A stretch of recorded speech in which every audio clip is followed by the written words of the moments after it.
Over the coming weeks, I'll be finding out as much as I possibly can about street chess. I'll be talking to the most diehard of fans, as well as meeting the finalists of the Street Chess Championship, Jameson and Tom Milsom. I'm here in Sutton to find out what the general public thinks of street chess.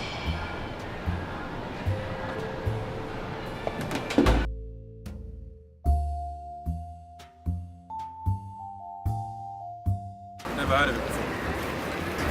What is street chess? Street chess? Street chess? What is it? Yeah, I love it. It's brilliant. A resounding success. We know what the general public thinks, but what about the professionals?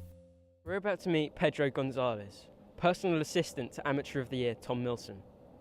Pedro, hi. Hi. I'm good, thank you. So Pedro, is Tom here today? Talk about Tom.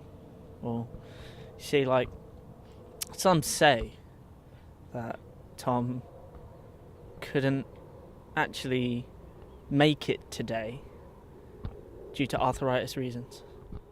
So he's not here. Is he going to be well enough for the final in 2 weeks?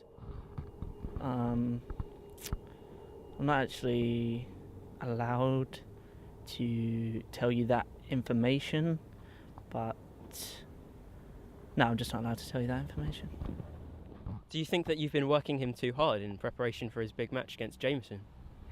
I don't think you can work a street chess player too hard. Just hard every day. Luckily, we managed to get an incredibly insightful interview with Tom.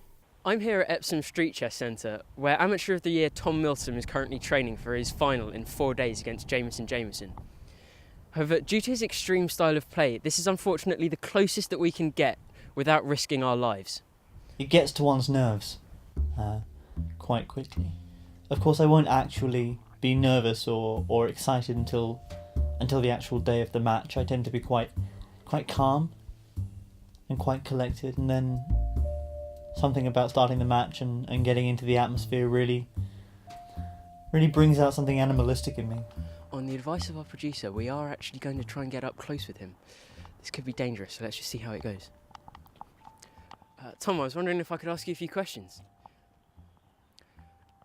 So what is it you're doing now? What's your game plan for this? How does training differ to... Up!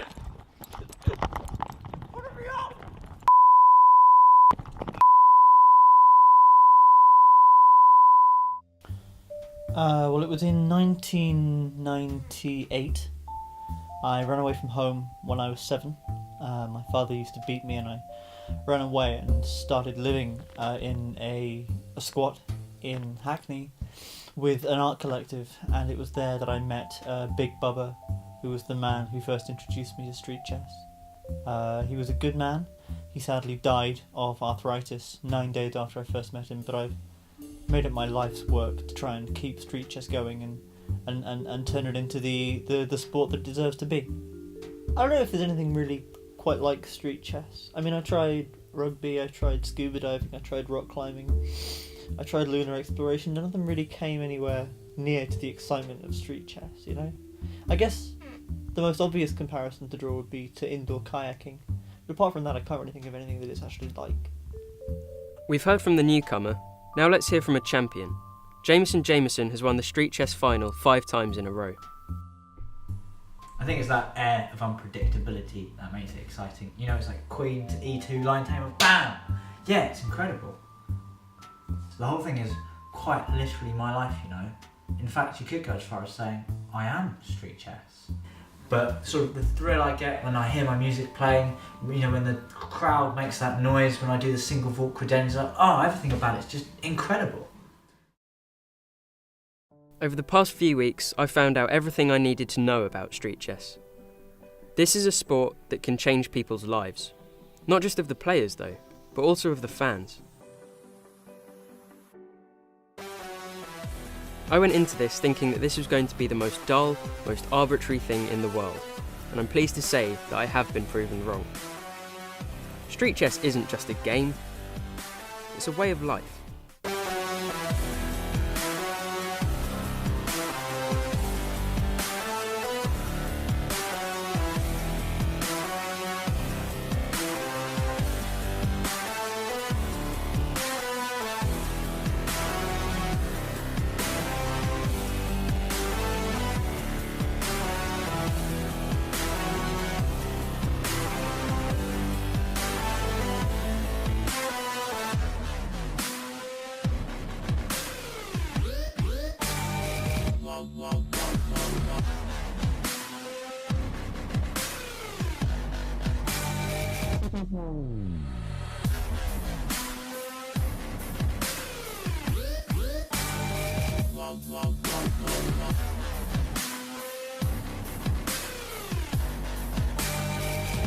Bye.